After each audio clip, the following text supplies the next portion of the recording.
مسئلہ نمبر 6 وہ مسجد درار سے متعلق ہے جو سورہ التوبہ میں آیا۔ منافقین نے ایک مسجد بنائی تھی کیونکہ منافقین کو یہ یقین تھا کہ رومن امپائر سے ٹکرانے کے بعد نہ رسول اللہ واپس آئیں گے نعوذ باللہ صلی اللہ علیہ وآلہ وسلم، نہ آپ کے جانثار اصحاب، تو ہم پیچھے سے اس بنے بنائے سسٹم کے اوپر قبضہ کر لیں گے، اور اگر آ گئے تو ہم مسجد کا افتتاح کروا لیں گے آپ علیہ السلام سے۔ اللہ تعالیٰ نے وحی کے ذریعے آپ علیہ السلام کو بتا دیا کہ یہ مسجد مسلمانوں کے نقصان کے لیے بنائی گئی ہے، نام ہی اس کا پڑ گیا مسجد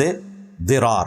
اردو میں ہم زرار کہتے ہیں، یہ زرار لفظ نہیں ہے، زرار اردو میں اور عربی میں درار، ضاد کے نیچے زیر، یعنی جو ضرر کے لیے، نقصان پہنچانے کے لیے مسجد بنائی گئی۔ اور نبی علیہ السلام کو اللہ تعالیٰ نے حکم دیا کہ آپ نے اس مسجد میں داخل بھی نہیں ہونا، افتتاح تو دور کی بات ہے، یہ مسجد مسلمانوں کے نقصان کے لیے بنائی گئی ہے۔ اور پھر اس مسجد کو توڑوا دیا گیا، اور وہ قیامت تک کے لیے ان لوگوں کے لیے بھی دلیل بن گئی جو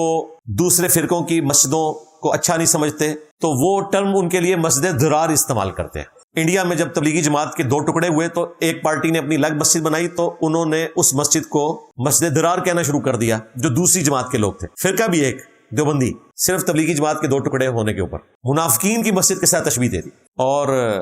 ہمارے جو اعلیٰ حضرت ہیں انہوں نے تو ملفوظات اعلیٰ حضرت میں ان کے بیٹے نے خود نقل کیا ہے، ان سے جب پوچھا گیا کہ کیا وہابی جو دیوبندی اور اہل حدیث ہیں ان کے پیچھے نماز درست ہے، انہوں نے کہا کہ ان کی نہ نماز ہے نہ جماعت ہے، یعنی ان کی تو اپنی نہیں ہوتی ہے، تو آپ کیسے ان کے پیچھے پڑھ سکتے ہیں؟ پھر پوچھا کہ ان کی مسجد میں پڑھ لیں اپنی، تو انہوں نے کہا کفار کی مساجد مثل گھر کے ہیں، یعنی جس طرح گھر میں بھی مجبوراً نماز ہو جاتی ہے تو ان کافروں کی مسجدوں میں بھی نماز ہو جائے گی۔ کافر کسے کہا؟ دیوبندیوں کو اور اہل حدیث کو، اور ان کی عبادت گاہ کو مسجد کہا، حالانکہ عبادت گاہ کہنا چاہیے تھا۔ جس طرح ہم قادیانیوں کو مسجد نہیں لکھنے دیتے، وہ بیت الحمد لکھتے ہیں۔ تو اعلیٰ حضرت سے ہمیں اختلاف ہے، ان سے ہی ہم نے یہ چلاکی سیکھی تھی۔ کفار کی مساجد نہیں ہوتی اعلیٰ حضرت صاحب، اور ان کے ماننے والوں اپنے اعلیٰ حضرت کی اصلاح کرو، کفار کی عبادت گاہیں ہوتی ہیں۔ اور پھر پوچھا گیا اذان، انہوں نے کہا اذان کا بھی کوئی احترام نہیں سوائے اس کے کہ آپ اللہ کے نام پر عز و جل کہہ لیں اور نبی صلی اللہ علیہ وآلہ وسلم کے مبارک نام پہ دروشی پڑھ لیں۔ اذان کا جواب نہیں دینا اپنے مابیوں کی اذان کا۔ اور پھر ہمارے بابا جی نے تو اس میں ویلیو ایڈیشن کی، انہوں نے کہا چھڑ دے وابیا دی اذان دا کے احترام، یہ تو سورہ دے سور نے، او بھابیاں دی اذان دا کہڑا تھا،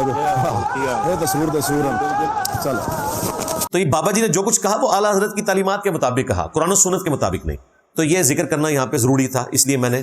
مسئلہ نمبر 6 کے اندر اسے بیان کر دیا۔